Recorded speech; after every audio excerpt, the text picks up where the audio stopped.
AfterMASH is an American sitcom that aired on CBS from September 26, 1983, to May 31, 1985. A spin-off of the series MASH, the show takes place immediately following the end of the Korean War and chronicles the adventures of three characters from the original series: Colonel Potter, Klinger and Father Mulcahy. MASH supporting cast member Kellye Nakahara joined them, albeit off-camera, as the voice of the hospital's public address system. Rosalind Chao rounded out the starring cast as Soon-Lee Klinger, a Korean refugee whom Klinger met, fell in love with and married in the MASH series finale Goodbye, Farewell and Amen. AfterMASH premiered in the fall of 1983 in the same Monday night 9 p.m. EDT time slot as its predecessor MASH. It finished 10th out of all network shows for the 1983 to 1984 season according to Nielsen Media Research television ratings. For its second season, CBS moved the show to Tuesday nights at 8 Eastern Standard Time, opposite NBC's Top 10 hit The A-Team, and launched a marketing campaign featuring illustrations by Sanford Kossin of Max Klinger in a nurse's uniform, shaving off Mr. T's signature mohawk, theorizing that AfterMASH would take a large portion of the A-Team's audience. The theory, however, was proven wrong. In fact, the exact opposite occurred, as AfterMASH's ratings plummeted to near the bottom of the television rankings and the show was cancelled 9 episodes into its second season, while the A-Team continued until 1987, with 97 episodes. In 1999, Time magazine listed the show as one of the 100 worst ideas of the century, and in 2002, TV Guide listed the show as the 7th worst TV series ever. Synopsis.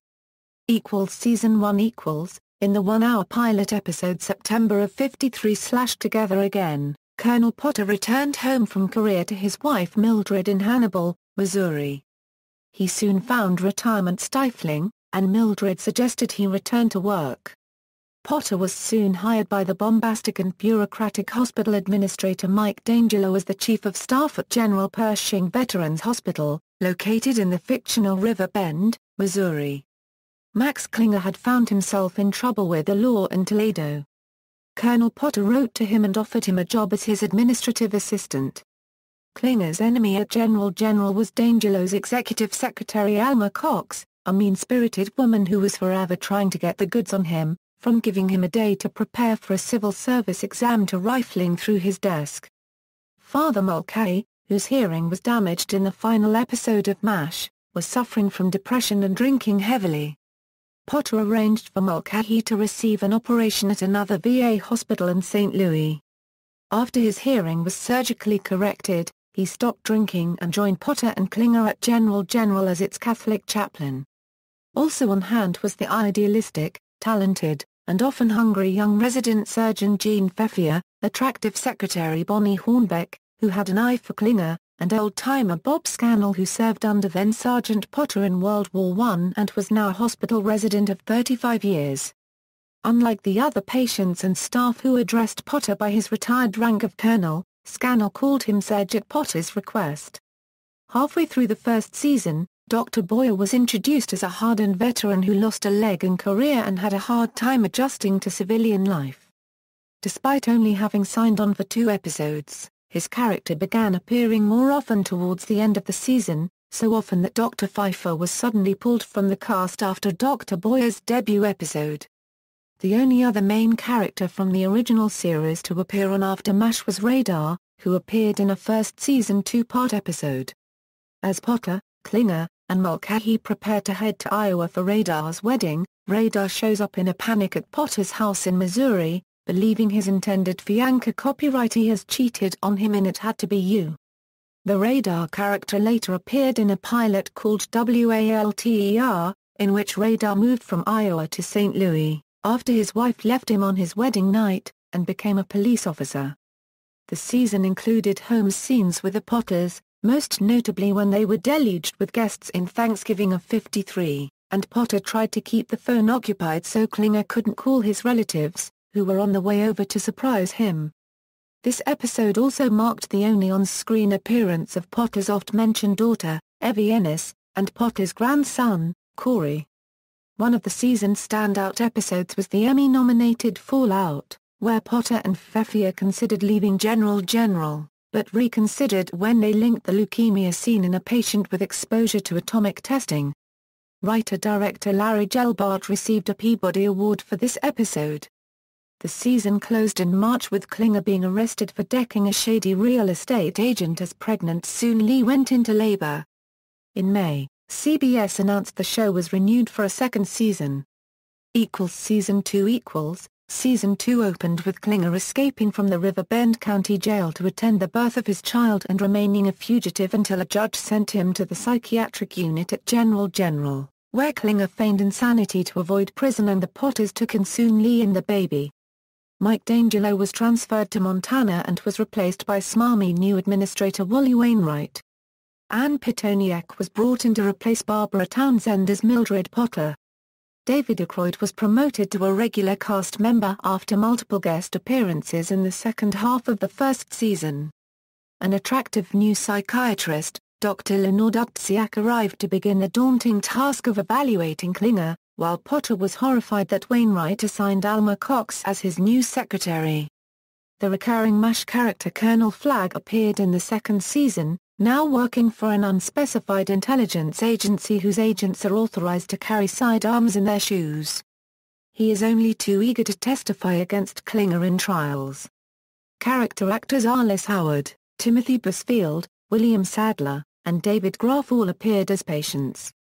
Only 3 other characters from MASH were ever mentioned in the sequel series.